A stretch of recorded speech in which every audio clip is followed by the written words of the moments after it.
Perkenalkan, nama saya Didi Chandra, kelas 9F, nomor absen 4. Aktivitas fisik dalam pencegahan penyakit. 1. Pengertian aktivitas fisik. Aktivitas fisik adalah setiap gerakan tubuh yang dihasilkan oleh otot, rangka yang memerlukan pengeluaran energi. Aktivitas fisik ini dibedakan atas 3 bagian, yaitu 1. Aktivitas fisik kategori ringan, 2. Aktivitas fisik kategori berat, 3. Aktivitas fisik kategori berat.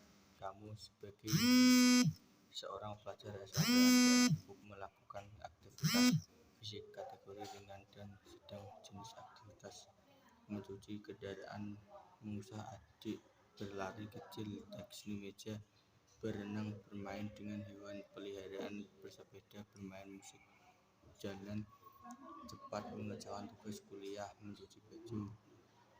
Kamu harus sadar bahwa dengan melakukan aktivitas fisik setiap hari atau 3 kali kalian dalam seminggu akan meningkatkan kesehatan dan kebugaran pada mata pelajaran lain yang kamu pelajari di sekolahmu.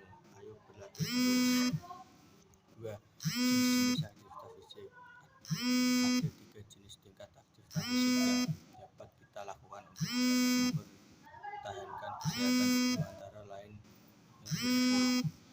aktivitas ringan, aktivitas yang hanya memerlukan tenaga dan biasanya menyebabkan perubahan dalam pernapasan atau ketahanan. Aktivitas fisik yang bersifat untuk ketahanan dapat membantu jantung, paru-paru, otot, dan sistem sirkulasi darah tetap sehat dan membuat kita lebih bertenaga untuk mendapatkan ketahanan. Maka aktivitas fisik yang dilaksanakan selama 30 menit 4-7 hari per minggu. Contoh beberapa kegiatan yang dapat dipilih nih. 1.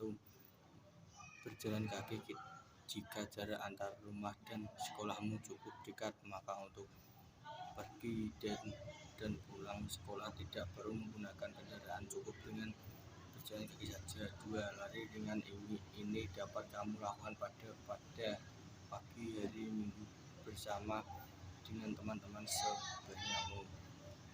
3. Berenang. Dapat kamu lakukan bersama keluargamu sekali dalam seminggu. Jika kamu berenang, satu hal yang wajib kamu juga ada faktor kesehatanmu. Apabila kamu belum bisa berenang, maka harus ditemani oleh orang dewasa. 4. Senam. Hal ini dapat kamu lakukan bersama-sama warga di sekitar rumahmu. 5. Berkebun dan kerja di taman pada waktu senggang. Kamu juga dapat membantu untuk tuamu dan berkebunan. Dalam hal ini juga akan membuat tubuhmu juga. Aktivitas sedang yang membutuhkan tenaga intens yang terus-menerus, gerak otot yang berirama atau kelenturan. Aktivitas fisik yang bersifat untuk kelenturan dapat membantu pergerakan lebih mudah, memperoleh otot tubuh tetap luas, lentur, dan sendi berfungsi dengan baik. Untuk mendapatkan kelenturan, maka aktivitas fisik yang dilakukan selama 30 menit sampai 4-7 hari per minggu. Contoh beberapa kegiatan yang dapat dipilih seperti ini. Pergegangan, mulai dengan perlahan-lahan tanpa kekuatan atau sentakan, melakukan secara teratur untuk 10-30 detik. Bisa mulai dari tangan, jari, dan kaki. 2. Senam. Pincai yoga. 3. Mencuci pakaian, mobil. 4. Mengepel lantai. C. Aktivitas berat. Aktivitas berat menghubungkan dengan olahraga yang membutuhkan kekuatan, membuat berkeringat. Aktivitas fisik yang bersifat untuk tulang tetap kuat dan mempertahankan bentuk tubuh, serta membantu meningkatkan pencegahan terhadap penyakit seperti osteoporosis untuk mendapatkan kelenturan, maka latihan fisik yang dilakukan selama 30 menit atau 2-4 hari per minggu. Contoh beberapa kegiatan yang dapat dipilih seperti 1. Push up, pelajaran teknik yang benar untuk menjaga otot dan sendi dari cedera. 2. Naik turun tangga. 3. Angkat berat atau beban. Untuk aktivitas fisik kategori berat ini kurangnya cocok bagi yang kamu usia SMP karena jenis latihan ini akan mempengaruhi terhadap postur tubuhmu. Kamu kan tidak mau kan memberi berat, bukan? 3 faktor-faktor yang mempengaruhi kondisi fisik. A. Olahraga teratur. Apabila kamu melakukan aktivitas fisik secara teratur dan menjaga dengan baik setiap minggunya, maka yakinkanlah kamu beresiko si kamu terkena kondisi fisik yang juga dapat dijadikan sebagai benteng untuk penyakit-penyakit ringan. B. Pola makan salah satu faktor yang mempengaruhi kondisi fisik karena jumlah makanan dan porsi makanan lebih banyak, maka tubuhmu akan gemuk. Tubuh akan merasakan mudah lelah dan tidak ingin melakukan. B. Hakikat aktivitas fisik dalam pencegahan penyakit. Akan tetap banyaknya jumlah aktivitas atau kegiatan berintensitas tidak selalu dapat menurunkan resiko kematian dini. Orang yang biasanya tidak aktif dan dapat meningkatkan kesehatan dan kebugaran, walaupun hanya dengan kesehatan bisa didapatkan lebih besar dengan mengingatkan jumlah prestasi dengan durasi aktivitas fisik. Namun setiap orang dapat meraih manfaat kesehatan hanya dengan menjadi lebih aktif secara fisik.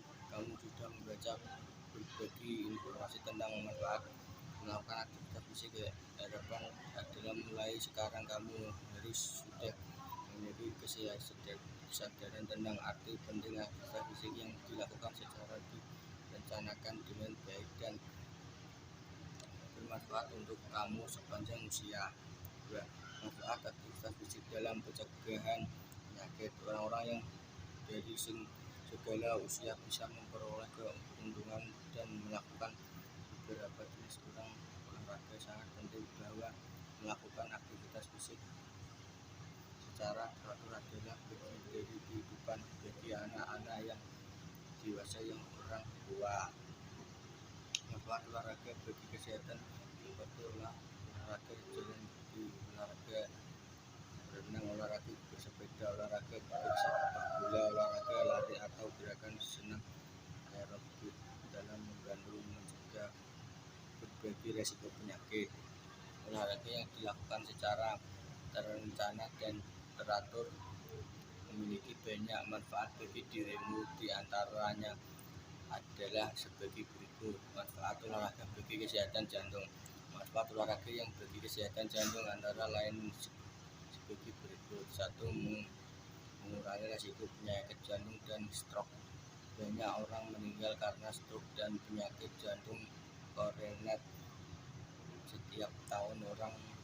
Orang yang tidak aktif memiliki resiko lebih tinggi kematian akibat penyakit jantung. 2. Olahraga teratur dapat membantu mengurangi tekanan darah tinggi. Tekanan darah tinggi adalah kondisi umum. Jika memiliki tekanan darah tinggi, maka akan lebih mudah untuk mengalami stroke atau gagal jantung. Jika berada di resiko tinggi tekanan darah tinggi dengan berolahraga, mungkin ini tidak berkembang dengan cepat. 3. Meningkatkan keseimbangan kolesterol. Ada 2 jenis kolesterol, low density lipoprotein dan high density lipoprotein. Kolesterol LDL sering disebut kolesterol jahat. Kolesterol HDL sering disebut kolesterol baik. Tingginya kadar HDL dan rendahnya kadar HDL mengakibatkan risiko penyakit jantung tetap